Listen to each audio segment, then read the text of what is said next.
여러분의 가족 간 송금이 국세청에 모두 노출되고 있다는 사실 알고 계셨습니까? 제 옆집에 사는 62세 여성은 어제 국세청으로부터 받은 한 통의 전화에 하루아침에 얼굴이 하얗게 질렸습니다. 지난 4년간 딸에게 보낸 월 300만 원씩의 생활비가 모두 증여세 대상이 되어 8천만 원의 세금을 추징당한다는 청천벽력 같은 통보였기 때문입니다. 더욱 충격적인 사실은 김 씨가 이미 면제 한도를 적용받았다고 생각했지만 국세청은 그의 모든 송금 내역을 철저히 분석하여 증여로 간주했다는 점입니다. 안녕하세요 여러분. 저는 국세청에서 30년간 근무하다 은퇴한 75세 세무 전문가입니다. 지금 대한민국은 유례없는 세무조사 폭풍전에 놓여 있습니다. 국세청은 지난 2년간 무려 90조 원에 달하는 세수 부족으로 인해 전례 없는 세무조사 확대를 진행 중이며 가족 간 자금 이동이 1순위 타깃이 되고 있습니다. 자식 결혼 자금으로 5천만 원을 이체한 순간 세무서에서 전화가 오고 부모님 병원비로 송금한 3천만 원이 증여세 폭탄의 도화선이 됩니다. 더 충격적인 사실은 이번 5월부터 시행되는 세무공무원 포상금 제도입니다. 세무공무원들이 여러분의 세금을 추징할수록 최대 10%를 본인 보너스로 받는 말 그대로 세금 사냥꾼이 탄생하는 것입니다. 여러분, 국세청은 이미 여러분의 모든 금융 거래를 실시간으로 들여다보고 있습니다.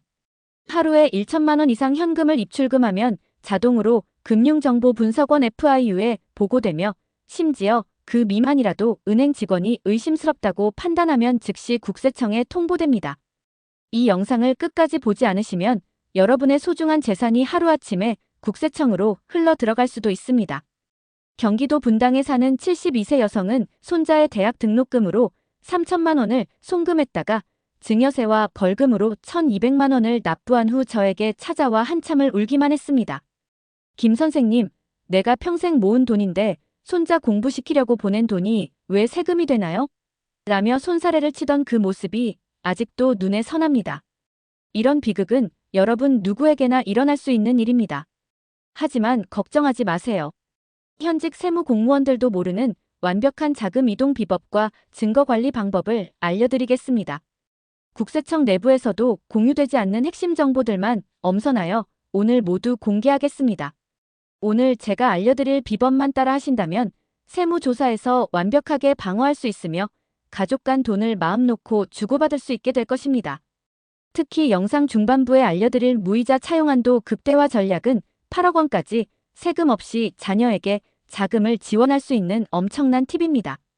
이 채널을 구독하고 알림 설정해 두시면 앞으로도 국세청 내부자만 아는 절세 비법을 계속해서 알려드리겠습니다.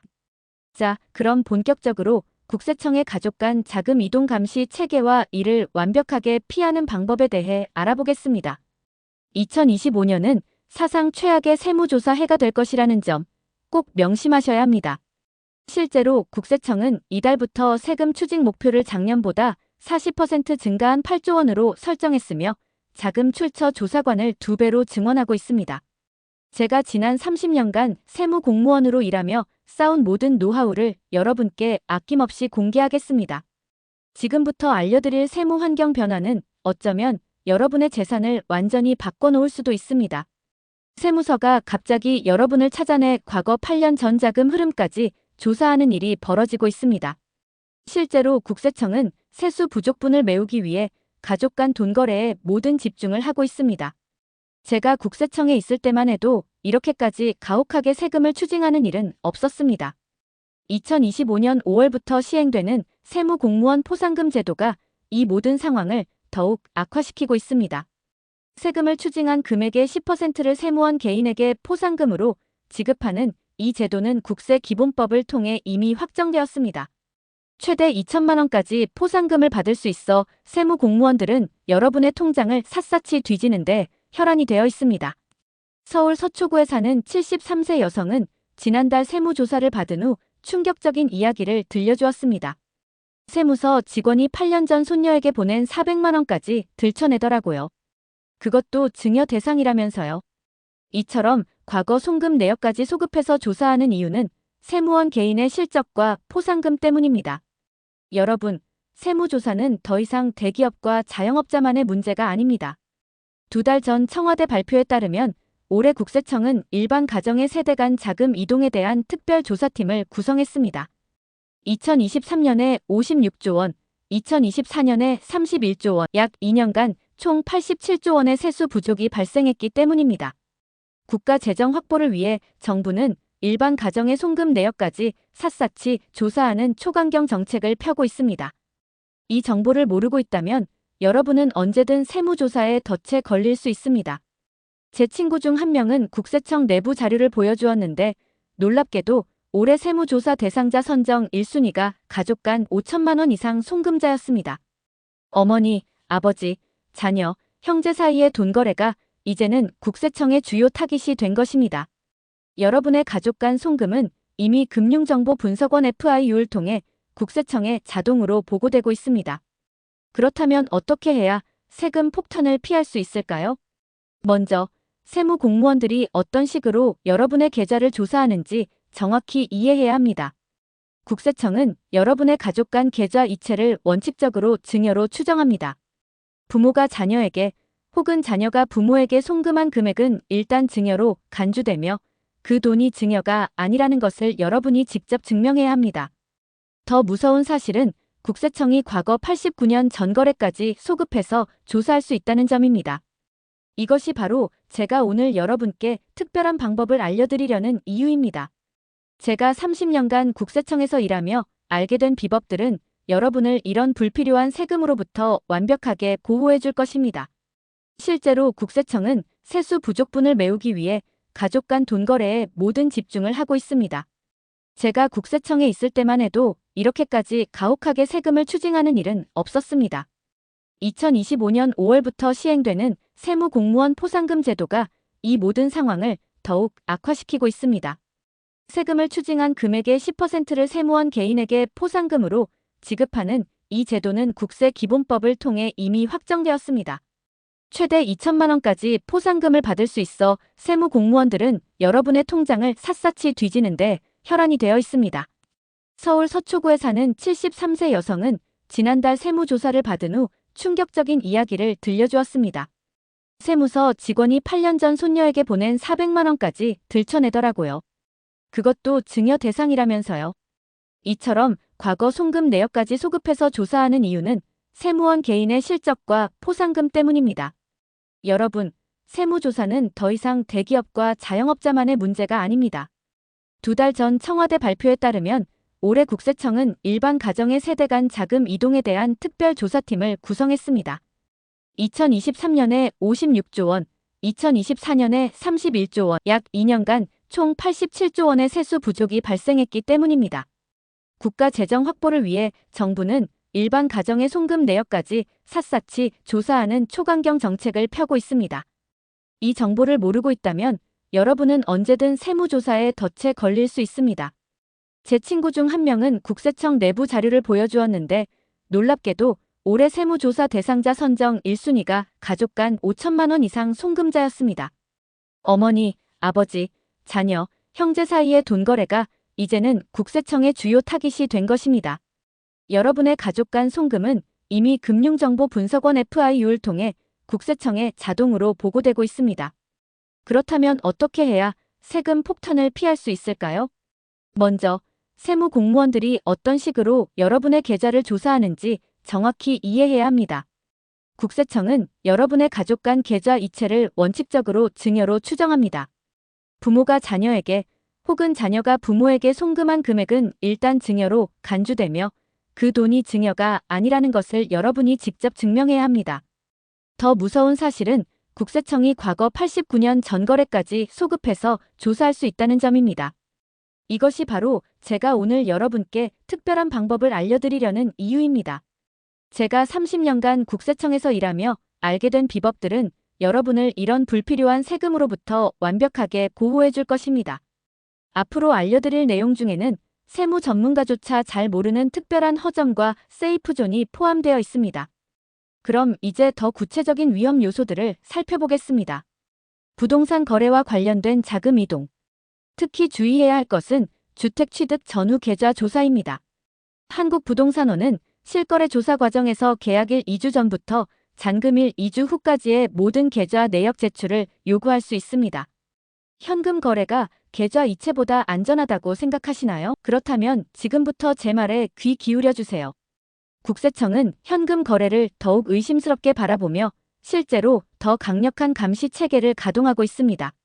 여러분이 은행에서 하루에 1,000만 원 이상 현금을 입금하거나 출금할 경우 즉시 금융정보 분석원을 통해 국세청에 자동 통보됩니다. 이것은 법으로 정해진 의무보고 사항으로 은행 직원이 개인 판단으로 보고를 미룰 수 없습니다.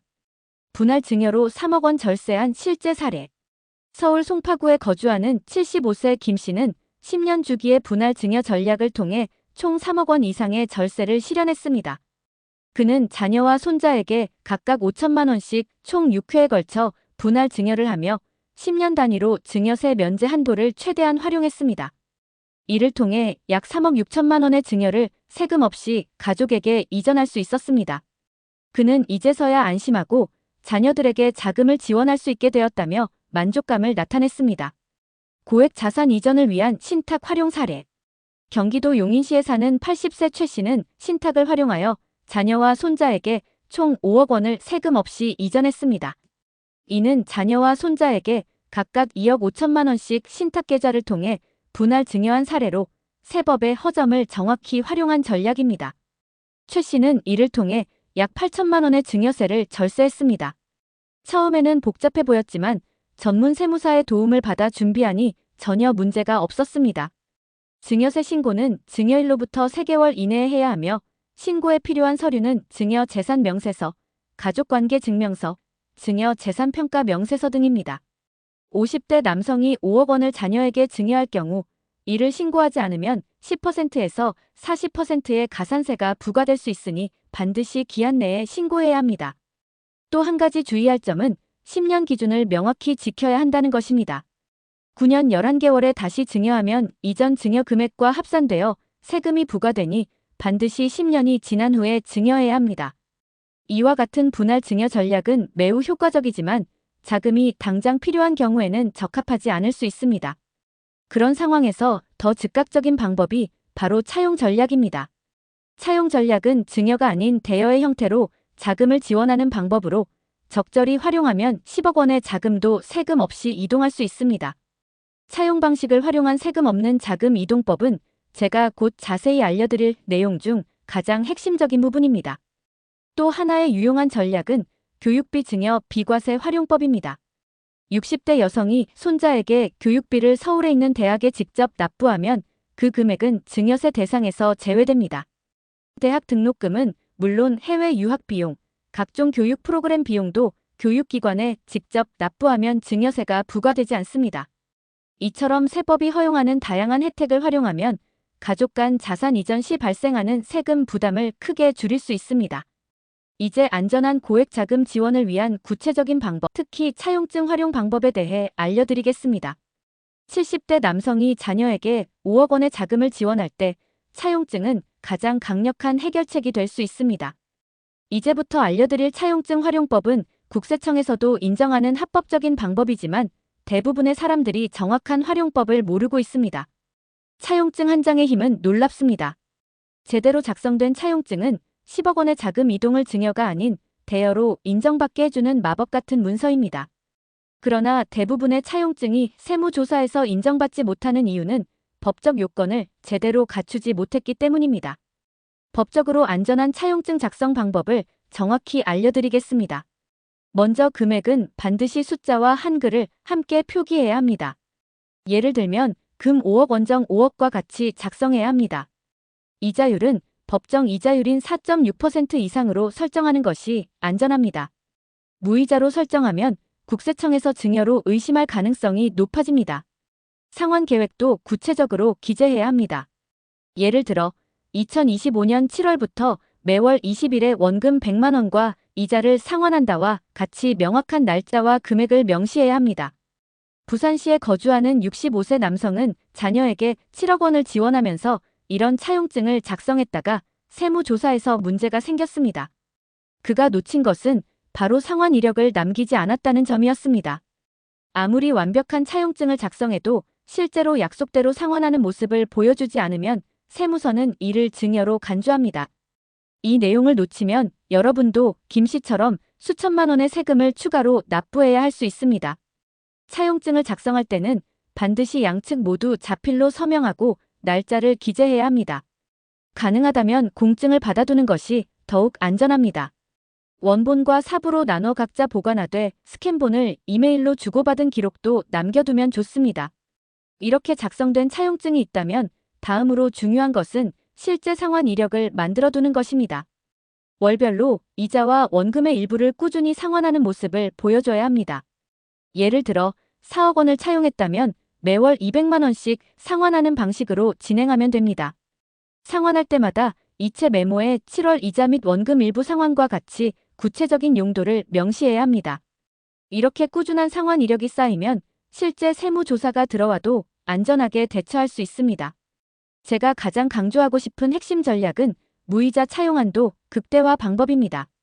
놀랍게도 현행 세법에서는 2억 1,700만 원까지는 법적으로 무이자 차용이 가능합니다. 대법원 판례에서 인정한 이 한도는 이자, 상당액에 대한 증여세 과세를 피할 수 있는 안전한 금액입니다. 즉, 최대 2억 1,700만 원까지는 이자 없이 빌려줘도 증여세가 부과되지 않습니다. 이 전략을 부부가 함께 활용하면 4억 3,400만 원까지 무이자로 자금을 지원할 수 있습니다. 더 나아가 양가 부모 모두가 활용하면 최대 8억 6,800만 원까지 무이자 차용이 가능합니다. 물론 이 경우에도 원금 상환 일정은 반드시 지켜야 합니다. 매월 일정액을 상환하는 방식으로 차용 증거를 남기고 필요시 다시 대출해주는 방식으로 순환하면 됩니다. 증빙 자료 관리도 매우 중요합니다. 모든 이체 시 메모란의 구체적 용도를 반드시 명시하고 거래 목적과 내용이 담긴 카카오톡 대화 내용도 캡처하여 보관하세요. 이러한 증빙 자료는 최소 5년 이상, 가능하면 10년까지 보관하는 것이 안전합니다. 은행 거래 내역서도 이체 메모가 찍힌 상태로 출력해 따로 보관해두면 더욱 안전합니다. 특히 주의해야 할 점은 차용 후 갑자기 상환 계획이 중단되는 상황입니다. 만약 상환이 어려워진 경우에는 새로운 차용증을 작성하여 상환 계획을 조정해야 합니다. 갑자기 상환을 중단하면 국세청은 이를 증여로 간주할 가능성이 높습니다. 차용 전략의 또 다른 장점은 상속세 절감 효과도 있다는 점입니다. 부모가 자녀에게 차용증을 쓰고 돈을 빌려준 상태에서 부모가 사망하면 그 채권은 상속 재산에서 제외됩니다. 이는 상속세 절감에 상당한 효과가 있으며 완전히 합법적인 방법입니다. 이제 현금 거래 시 주의 사항과 함께 전체 내용을 종합적으로 정리해 보겠습니다. 증빙 자료 하나 제대로 관리하지 못해 평생 모은 재산이 세금으로 날아가는 순간 이미 돌이킬 수 없습니다. 세무조사에서 가장 중요한 것은 바로 철저한 증빙 자료 관리입니다. 국세청에서 30년간 근무하며 수천 건의 세무조사례를 직접 본 결과 증빙 자료만 제대로 있었다면 막을 수 있었던 세금 폭탄이 너무나 많았습니다. 제가 알려드릴 증빙 자료 관리 비법은 국세청 내부에서도 인정하는 가장 확실한 방어 전략입니다. 이체 메모 활용은 가장 기본이면서도 가장 강력한 증빙 방법입니다. 모든 계좌 이체 시 메모란의 구체적인 용도를 반드시 명시해야 합니다. 5월 이자 및 원금 일부 상환, 4월 카드값, 정산, 등록금, 대여금 등 구체적으로 적을수록 증거 가치가 높아집니다. 부산 해운대구에 사는 73세 남성은 이체 메모를 작성하지 않아 10년간의 세무조사에서 8천만 원의 세금을 추가로 납부해야 했습니다. 그는 단순히 이체할 때 메모를 몇 글자 더 썼더라면 이런 고통을 겪지 않았을 텐데라며 안타까워했습니다. 카카오톡이나 문자 메시지도 중요한 증거가 될 수 있습니다. 가족 간 자금 거래 전후에 거래 목적과 내용이 담긴 대화 내용을 주고받은 후 이를 캡처하여 보관하세요. 법원과 국세청은 이러한 디지털 대화 기록도 유효한 증거로 인정합니다. 차용증과 상환 내역서는 반드시 출력해서 보관해야 합니다. 디지털 파일만으로는 부족하며 실물 문서를 보관하고 있어야 안전합니다. 특히 차용증은 최소 5년 이상, 가능하면 10년까지 보관하는 것이 좋습니다. 은행 거래 내역서도 정기적으로 출력하여 보관하세요. 이체 메모가 함께 찍힌 통장 내역을 프린트해두면 실제 세무조사 시 강력한 증거가 됩니다. 이 영상을 끝까지 보지 않으시면 여러분의 소중한 증빙 자료가 세금 폭탄을 막아내지 못하는 심각한 상황에 처할 수 있습니다.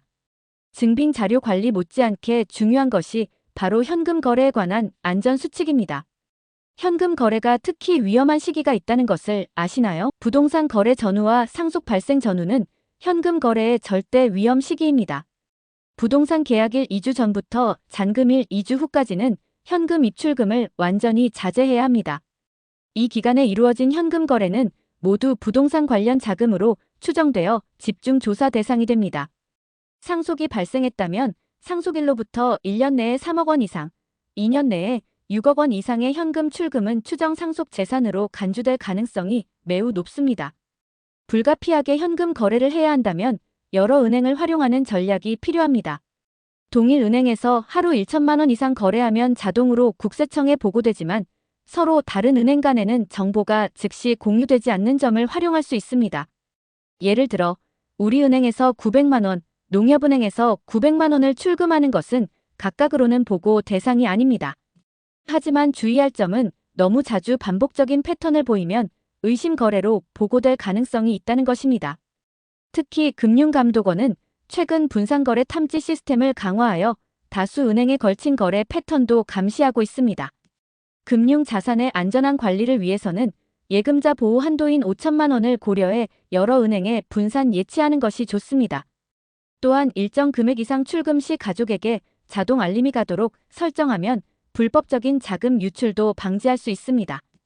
6개월마다 모든 금융상품을 정기적으로 점검하는 습관도 필요합니다. 특히 70대 남성의 경우 복잡한 금융상품을 제대로 이해하지 못해 불필요한 세금을 내는 경우가 많습니다. 정기적인 점검을 통해 세제 혜택을 최대한 활용하고 세금 부담을 최소화할 수 있습니다. 마지막으로 모든 증빙 자료는 디지털 백업도 함께 해두는 것이 좋습니다. 종이 문서는 훼손되거나 분실될 수 있으므로 스캔하여 클라우드에 저장해두면 안전합니다. 이런 철저한 증빙 자료 관리와 현금 거래 안전 수칙을 지킨다면 세무조사에서도 당당하게 대응할 수 있습니다. 지금까지 말씀드린 모든 내용은 여러분의 소중한 재산을 지키는 확실한 방패가 될 것입니다. 세무조사는 더 이상 남의 이야기가 아닙니다. 정부의 세수 부족으로 인해 일반 가정까지 세무조사 대상이 확대되는 지금 자기 방어책을 마련하지 않으면 수천만 원의 세금 폭탄을 맞을 수 있습니다. 지금까지 알려드린 내용을 종합적으로 정리해 드리겠습니다. 첫째, 세무 환경이 급격히 변화하고 있으며 특히 5월부터 시행되는 세무공무원 포상금 제도로 인해 세무조사가 더욱 강화될 것입니다. 이는 국세청이 세수 확보를 위해 보다 적극적으로 납세자를 감시하는 배경이 되고 있습니다. 둘째, 현금 거래와 계좌 이체 모두 국세청의 감시 대상이지만 현금 거래가 오히려 더 위험할 수 있습니다. 계좌 이체는 어느 정도 기록이 남지만 현금 거래는 추적이 어렵기 때문에 더 높은 리스크를 가지고 있습니다. 셋째, 가족 간 자금 이동 시 특별히 주의해야 할 5가지 상황은 자녀, 신혼집, 자금 지원, 반복적 고액 송금, 명절 전기 송금, 미성년자 계좌 입금, 부동산 거래 전후입니다. 특히 서울에서 거주하는 75세 남성이 자녀에게 3억 원을 신혼집 자금으로 지원했다가 세무조사를 받은 사례가 있습니다. 그는 단순한 가족 간 지원이라고 생각했지만 세무서는 이를 증여로 판단하여 수천만 원의 세금을 부과했습니다. 넷째, 증여세 면제 한도를 활용한 분할 증여 전략과 세대 건너뛰기 증여를 통해 수억 원을 세금 없이 이전할 수 있습니다. 예를 들어 자녀에게는 5천만 원, 손자에게는 2천만 원까지 면제 혜택을 활용하면 7천만 원을 한 번에 세금 없이 이전할 수 있습니다. 다섯째, 차용증 활용과 무이자 차용 한도 극대화 방법으로 8억 원 이상 안전하게 지원할 수 있습니다. 예를 들어 부부가 함께 4억 3,400만 원을 무이자로 지원하고 양가 부모가 모두 참여하면 8억 6,800만 원까지 가능합니다. 마지막으로 철저한 증빙 자료 관리만이 세무조사에서 여러분을 지켜줄 유일한 방법입니다. 강원도 춘천시에 사는 83세 할머니는 제가 알려드린 이 모든 방법을 실천하여 3억 원의 세금을 합법적으로 절약했습니다. 세무서 직원이 직접 와서 서류를 다 확인하고도 할 말이 없었다고 합니다. 그날 세무서 직원이 오히려 제게 조언을 구하고 갔다며 미소 짓던 그녀의 모습이 생생합니다.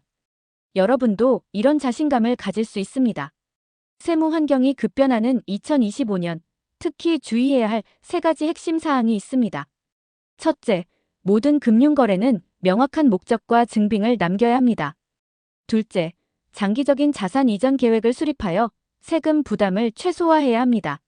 셋째, 세법의 허점을 합법적으로 활용할 줄 알아야 합니다. 이 세 가지만 명심해도 여러분의 재산은 훨씬 안전해질 것입니다. 제가 세무공무원으로 30년간 일하며 발견한 놀라운 사실은 부자들일수록 이런 절세 방법을 정확히 알고 실천한다는 점입니다. 반면 대부분의 서민들은 정보 부족으로 불필요한 세금을 과도하게 내고 있습니다. 그래서 오늘 제가 30년간의 국세청 경험을 바탕으로 이런 비법을 공개하게 되었습니다. 저는 세무공무원 시절 불필요하게 세금을 내는 노인분들을 볼 때마다 안타까웠습니다. 특히 자녀에게 돈을 보낸 것이 증여 대상이 되어 큰 세금을 내야 하는 노인분들의 눈물을 너무 많이 보았습니다. 이제 여러분도 이런 실수를 피하고 합법적인 절세 전략으로 여러분의 소중한 재산을 지킬 수 있기를 바랍니다.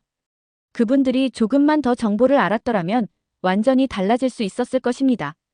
제가 오늘 여러분께 알려드린 세금 한 푼 내지 않고 자녀에게 최대 8억 원까지 지원하는 방법, 확실한 증빙 자료 관리 방법, 차용증 활용법은 모두 완벽하게 합법적인 방법입니다. 이 방법들은 국세청에서도 인정하는 세법이 허용하는 범위 내 절세 전략입니다. 세금은 내야 할 의무가 있지만 불필요하게 많이 낼 필요는 없습니다. 여러분은 합법적인 범위 내에서 최대한 세금을 줄일 권리가 있습니다. 세금 문제는 정보의 차이가 곧 재산의 차이로 이어집니다. 같은 상황에서도 정보를 아는 사람은 한 푼도 내지 않고 모르는 사람은 수천만 원을 내게 됩니다. 오늘 이 영상을 통해 여러분이 그 정보의 격차를 조금이라도 줄일 수 있었기를 바랍니다. 여러분의 소중한 재산이 불필요한 세금으로 사라지지 않고 가족과 후손에게 온전히 전해질 수 있기를 진심으로 바랍니다. 더 자세한 세무 정보와 절세 비법을 원하신다면 이 채널을 구독하고 알림 설정을 해두세요. 매주 국세청 내부자만 알고 있는 특별한 절세 비법을 공개하고 있습니다. 댓글로 궁금한 점을 남겨주시면 다음 영상에서 자세히 답변해 드리겠습니다. 좋아요와 구독으로 응원해주시면 더 많은 유익한 정보로 보답하겠습니다.